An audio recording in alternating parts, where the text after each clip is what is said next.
नमस्कार मित्रांनो, तुम्ही पाहत आहात चॅनल 7 मराठी कायद्याची। या चॅनलवर प्रथमतः तुमचं सर्वांचं स्वागत।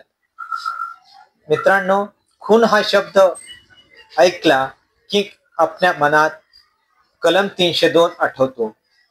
कारणही तसंच आहे।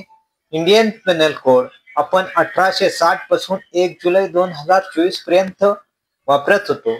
त्यामुळे त्या कलमाची आपल्याला सवय झालेली आहे किंवा वारंवार कानावर पडून 302 म्हटलं की खून हा शब्द आठवतो।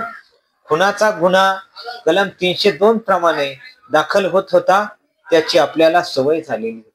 परंतु आता भारतीय न्याय संहितेचे कलम 103 प्रमाणे खुनाचा गुन्हा दाखल होतो। खुनाचा गुन्हा हा सत्र न्यायालयात चालतो।